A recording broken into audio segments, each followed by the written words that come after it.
want you to know that you never have to be alone. I want you to know someone's always here for you, and I hope you believe it's me. Yes, I hope you believe it's me. Oh, I hope you believe it's me.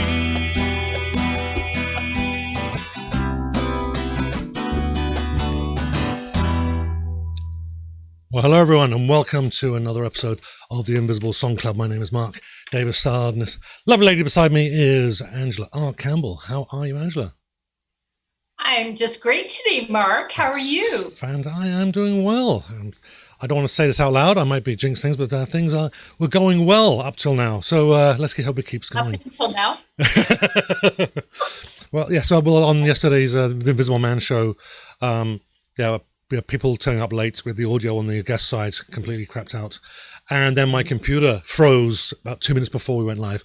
So it's a special thing when we get this far without any problems. Well, so far, the Invisible Song Club has not had a lot of issues. I think we've been doing very well so far. I think it's because you're working with Angela R. Campbell, and I'm just a good luck charm. Quite possibly, but although you did say it out loud. So that you're that's so good. Superstitious. Hey, so Shalem says a sound is good, which is great. We didn't have to ask, so thank you very much, Hey, Shalem. Shalem, hello. And Brent Hool is with us, and so is Kamal Ben Saleh. Hi everyone. So that's great. So thank you for joining us. Whether you're watching this live or watching this later in the day or later in the week. So please like, subscribe, and share with your friends. Obviously, the more people we get into the Song Club, the more fun we can have and the more conversations and so on and so forth. That would be great. And if you like what we're doing here, there's lots more information on the Invisible Man Show Facebook page and, of course, the Oh Just Eat It Facebook page as well. And you can find links to everything that both Angela and I are involved in at our respective websites. OhJustEatIt.ca for Angela and theinvisibleman.ca for me and for all the Invisible Man related stuff. So this is Song Club. So Angela, what is Song Club all about? Well, the Invisible Song Club is very much like a book club. And instead of reviewing books, we are reviewing songs. I tend to choose songs that are Canadian indie because that tends to be where my interest lies. Mark will pick songs from all over the world. He likes to expand his horizons. And we invite all of you to also pick songs.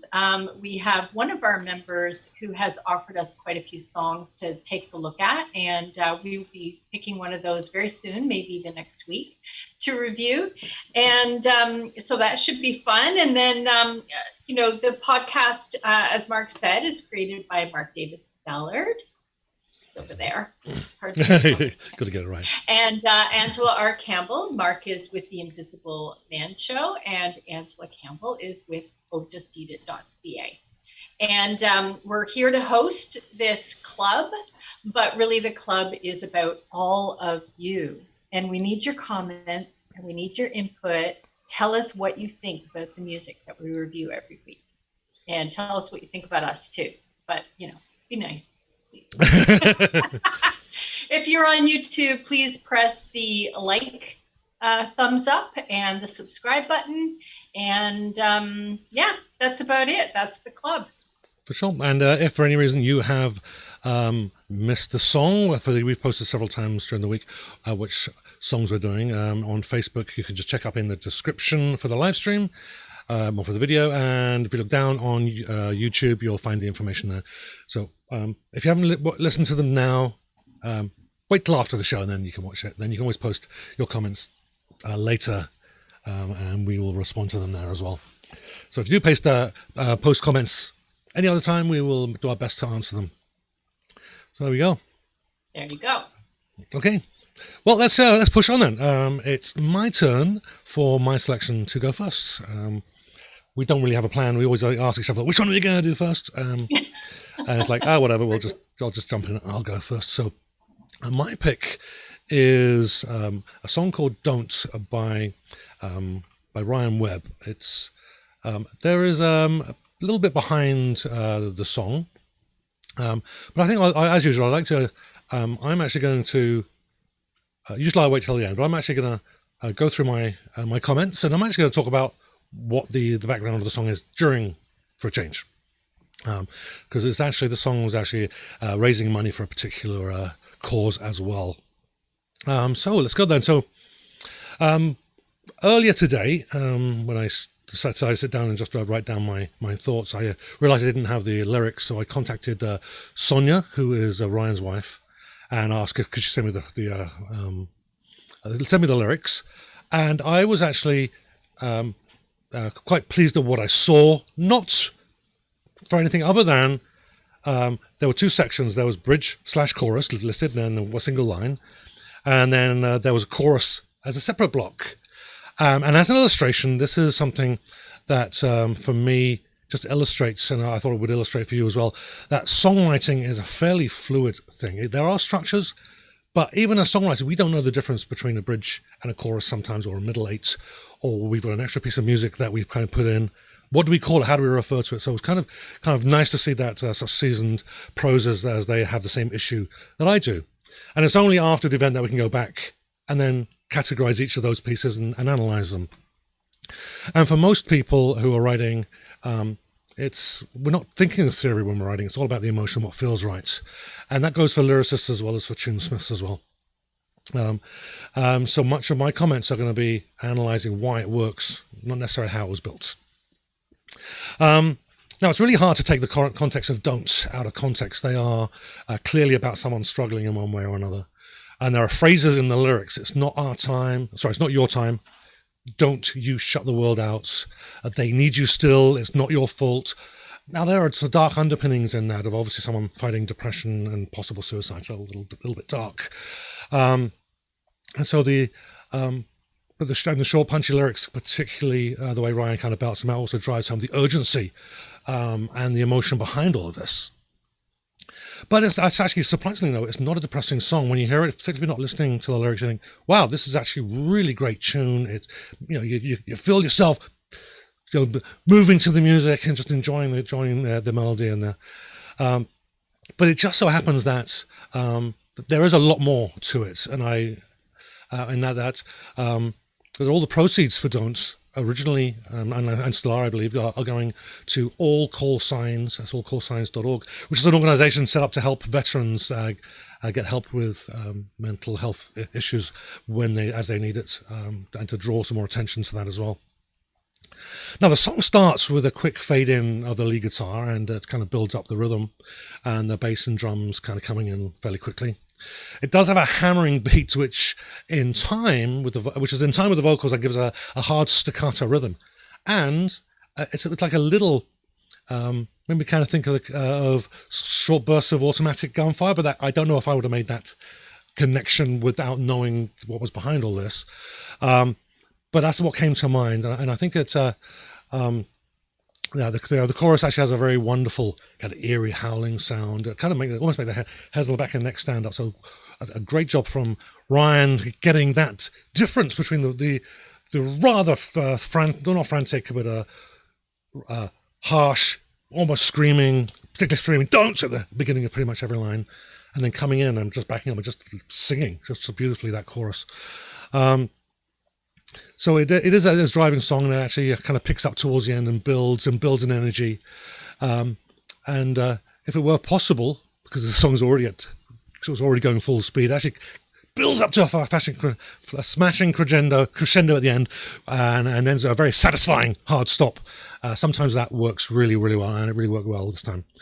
And just in summary, I'd say it's definitely one of, surprisingly for me, because I don't usually listen to this genre, but it's definitely one of the best songs from my side. It's certainly one of my favorites for 2020. Okay. Are you going to play the clip before I speak? Well, I forgot to do that. Yes. There we go. Let's hear it. Okay.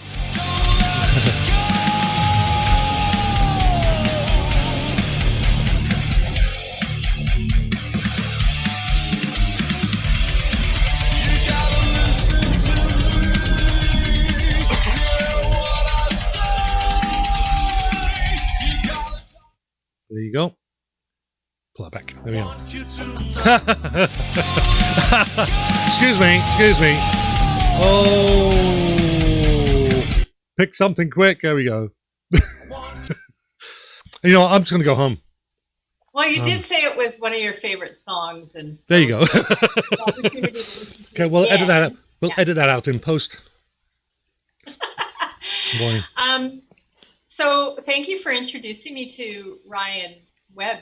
I had never heard of him before. He's a UK artist, and I listened. The song "Don't" is my first introduction to Ryan Webb, and the thing that I mean, you've already described the song very clearly and in detail. One of the things that really got me with Ryan Webb was that he has an excellent voice. He's got some air in his lungs, that boy. And he also had some really cool guitar riffs. And there's a lot of, I lean towards the percussion in a song. I really like to hear that it's percussive. And there's a lot of percussion in this song, which does give it that energy that you were talking about, really explaining the emotion behind all of it. I love that the song is supporting veterans. That's really cool. And I'm all for supporting veterans. That's a really cool thing. I had no idea, so thanks for letting me know about that. But the song itself has made me want to go and listen to other Ryan Webb songs. It's a really good first introduction to the guy and hearing his music. So thanks for that, Mark. And hopefully some of the people in the club and in the audience are also going to check it out after hearing that song. Sure. Yeah, good work. Good work, Ryan Webb. Well, Sonia has posted, actually, Sonia Webb. Thank you so much for your kind words. I wouldn't say if it weren't true. Okay. Okay. I don't have any other comments so far. All right. Okay. Do you want to move on to the next song, or do you want? Yeah, if we could play the clip from the next song. Then Yeah, right. Yes. I was waiting for you to remind me. Here we go. Okay. Put on your best suit, pick out your tie, cover up the hooves, a devil in disguise. Jump in your fancy car, women are plaything. Everyone's inferior, all hail the king. Like Damien from the old land, or business camouflage, hanging with your... There we go. No mistakes this time. Okay. Did that play okay? I only heard half of it on my side. Did the I audience hear that okay? it was only played 20 seconds. Yeah, I know, but I didn't hear the whole thing. when it was They up on should the- have. I guess we'll get some comments if they didn't. Might just be on my end. Okay. All right, so Annihilator, I'll tell you a little bit about the band, first of all, and I'm cheating because I'm looking at Wikipedia. The band's been around since 1984, so honestly, there's too much for me to tell you about them. They have been around a long time. They've put out about 17 different albums. They're a Canadian indie band, and they blow the world away in terms of keeping it up and keeping the content going. And I can't talk enough about them, so I'll just read what it says on Wikipedia. They're a Canadian thrash metal band founded in 1984 by guitarist Jeff Waters. Jeff Waters is the only original member left in the band. The band, keeps rebuilding itself. And vocalist John Bates. They are the highest selling Canadian thrash metal group in history, having history of Canada, I think that means. I don't think it's in history overall, but we'll see, maybe. Having sold more than 3 million albums worldwide, although most of their sales have been generated outside the band's home country, along with Sacrifice, Voivod, and Razor. Annihilator is credited as one of the big four of Canadian thrash metal. So they're a big deal here in Canada. So the song that I picked for this week is called Dressed Up for Evil. And I've been listening to Annihilator for years. I think they're great. If you like metal music, if you like thrash, if you like, the heavy hitting stuff, I tend to put it on when I'm doing my housework. It gives me some energy. I know that sounds boring, but that's what I do, or when I'm exercising sometimes. So if you like that kind of music, they have a lot to offer. Like I said, there's about 17 albums, might even be 18 by now. It's hard to keep up with them. And this particular song, Dressed Up for Evil, I found funny. So Annihilator, if there's a problem to talk about, Annihilator's lyrics are about some problem that they need to discuss. It could even be kind of viewed as negative, their lyrics, because it's always about a problem. So there's some conflict going on, and that's what their music is about. But, you know, that goes with thrash and heavy metal. But in this particular song, Dressed Up for Evil, it's, you know, very in tune with the times. They're talking about the, you know, corruption based on money. So people who are chasing the big old dollar and what tricks they might have up their sleeve to get the dollar and how many people they'll step on their way up. And so, you know, without like going through the lyrics and talking about them specifically, that's generally the gist of it. And I just found it funny. I don't know, maybe it's just my humor, but I found the song hilarious. And so I don't think it's a really good introduction to the band Annihilator. They actually have some better songs. This song is not that complicated. It's thrash and it's in your face. And, you know, it's more about the lyrics and the fun that the band is having with that. So I did have something to say about, I mean, Jeff's a good writer. Like he's an interesting writer. One of the things that I wanted to mention was that if you really want to enjoy Annihilator, you really have to listen to their albums. You have to listen to the album from beginning to end, because Jeff is one of those writers who really, he tells a story throughout the album, and, you know, picks up on a mood throughout the album. And if you really want to enjoy it, that's the way to listen to it. So I really suggest that you take, you know, your first introduction from this song, if you've never heard of the band, and get into the album that this song belongs to. That's really the way to listen to it. All right, Mark, your turn. Okay, great. Thank you. Right, well, of course, this is one of those genres that isn't everybody's cup of tea. And it's not, and I'm speaking as one of those people that haven't really given too much time to this genre. And yeah, so it's therefore it was kind of hard to actually even sometimes tell these kinds of songs apart. So this song is not going to be for everybody. But having said that, the first time I listened to it, I actually watched along with the lyric video, and I laughed quite loudly. Now, it's not clear what the lyrics of the song are about, or who it's about specifically, but Angela did mention a certain US president. And once that was in there, then it was obvious, then it was comical all the way through. And now, to be honest, that could be really about pretty much pick any of probably a couple of dozen or more Western politicians or Western leaders, and it'll probably fit. It'll probably fit. Now the lyrics kind of set up the scene quite nicely, and it starts off with put on your best suit, pick out your tie, cover up the hooves, the devil in disguise, and it kind of goes on in that vein. Definitely watch the video that we've posted, and you can see it all. It's really quite amusing. Now, and I think what was kind of fitting is that this kind of music, certainly in my youth, I always heard, "Oh, this is the devil of Satan." And so it was kind of fitting that the frequent mention of evil in the song kind of fitted in there as well. And I was really actually amused by the reference of Damien from The Omen, which probably shows the age of the band, I suspect. But I'm not sure which of the Damiens they were referring to, but I'm in my mind it's that lovely Sam Neill. He was the best one. So the song actually starts at 100 miles an hour, just bang, bang, full blast. Guitar, drums, bass. They're just giving it the whole time. Now, with the squeal of the guitar, it kind of provides, I say, well-placed announcement that the first verse is going to start. And there are lots of these kind of punctuations throughout the song, which I might not have picked up on a cursory listening. But the energy backs off briefly, and then before leading into the chorus, where it continues that frantic pace. And there's little doubts at the structure of the song. We know exactly where each piece starts and each piece ends.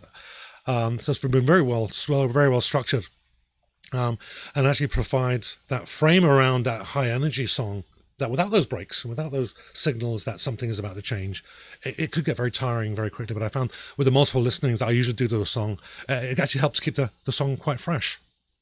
Now, I was pleasantly surprised at the variety of the musical skills displayed in it. So go back, if you haven't listened to the song for more than once, go listen to it again. There's about 2/3 of the way through, particularly the little short jazzy jazz bass solo. It's only a few bars, which then goes into a completely different rhythm on the guitar break, and then it's a guitar solo followed immediately that seems to be a different style. And then from then on, there seems to be multiple different little pieces in there that are different styles or different genres, but little pieces of music showing that their skill in there. And that I had to go back and listen to that last section, the last third, again and again. It's like they're so incredibly well done.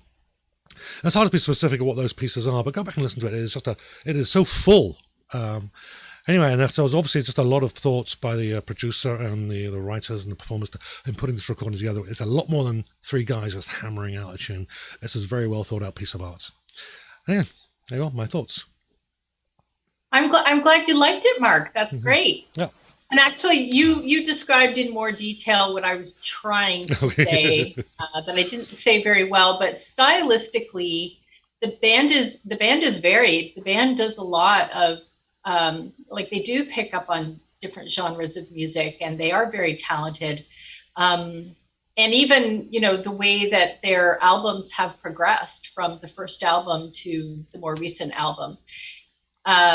It's very interesting to listen to it stylistically, what they've come up with. So, like I said, you can't listen to one song. This song might have a little bit of tongue-in-cheek going on, and might just be talking about the one little topic that is in with our times right now. But if you listen to an album by Annihilator, if you listen to this particular album, actually, what is this album called?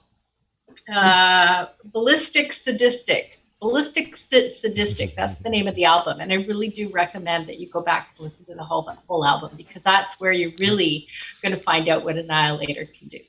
Excellent.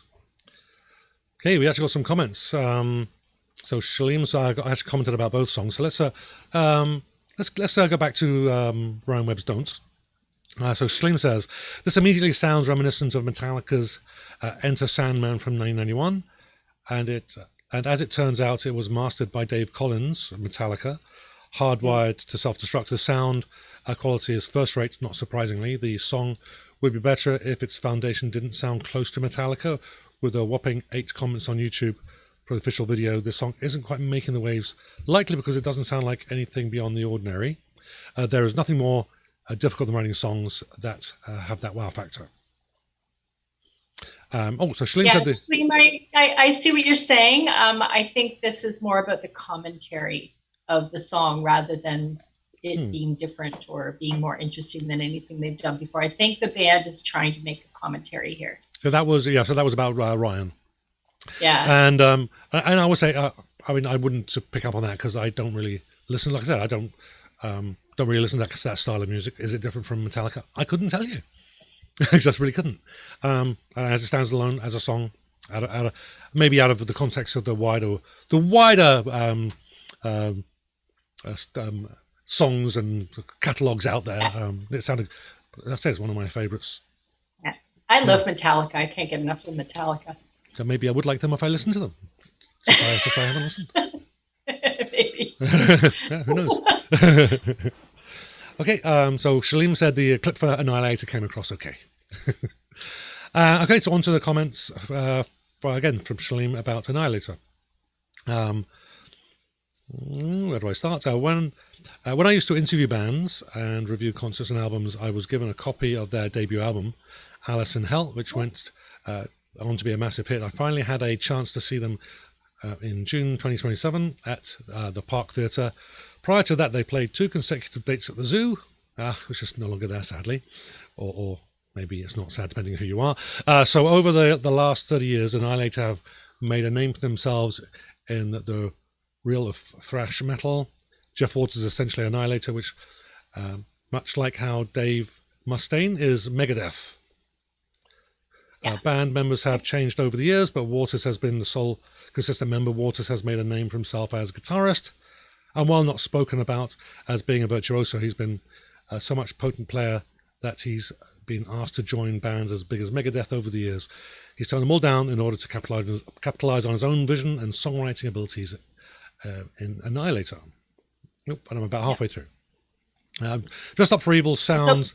Don't forget that Annihilator's sales have been huge. Yeah. So any band's going to want to, have the band member who is writing these songs Right. on their team, right? Yeah, of course. Yeah.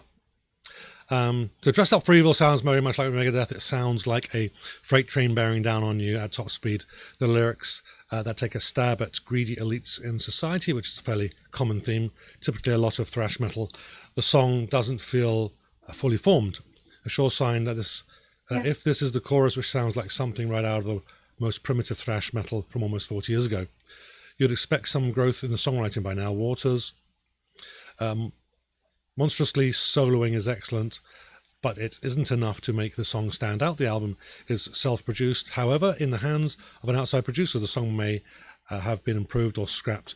A lot of thrash metal songs focus on power and over-the-top instrumentation rather than memorable songwriting, and this one is no exception. Still, speed number would probably go over well live. Yeah, Mark, how do you feel about that, about the song not being fully formed? I tend to agree. I felt also that, a little something was missing there. Well, it depends on, I'm not even sure what that really means. The lyric, it seemed to be musically all there. The lyrics for what they were told a kind of a story. It wasn't really a narrative, but that seemed to get the point across. But again, I'm not comparing. This is a genre that I'm not that familiar with. So maybe there are other songs that compare to it. Now that I hear that comment about the song not being fully formed, it makes me think that's probably why I was trying to tell people listen to the whole album, because I think that's the sense I was getting from it as well. Well, you did say, I'm not sure if you said it on the show, but you certainly said it to me that it's not necessarily one of the best, but you thought it was funny. Yeah, funny, yeah. Yeah. Again, that's probably a very astute observation. I don't have the experience with the band or that genre to really be able to answer that to agree or disagree. Yeah. But I think the song is seems to be fine as a song. As a production, maybe it means more of from a production point of view, maybe. Yeah. But going back to Ryan Webb's song, there was some good production in that song. That's a really good song. Yeah. Yes, indeed. Yeah. And Shaleem, one more short comment there. Shaleem interviewed Metallica in 1987. James Hetfield was the coolest musician that he ever met. Oh, and one more. There's a huge gulf between fully formed songs and those that sound like they couldn't be improved upon. We should invite you on, Shaleem, and you can explain that, and we can, or maybe just meet you for coffee somewhere. Okay. Okay. I don't see any more comments. Yeah. Yep. So I guess we are at the end. Yeah. I'd like to mention to people, your comments don't have to stop after this half hour is over. You can continue to comment on the video on whatever platform you happen to find it on, whether it be Facebook or YouTube. If it's on my channel or Mark's channel, if it's on my website or Mark's website, wherever you find it, add your comments, and you can do that, weeks, days, months, years later. We enjoy your participation, and we really do look at everything that everybody says about the show. Yes, indeed. And so thank you very much for joining us. I will repeat from the beginning, if you liked what you saw, you'd like to share it with your friends, please do.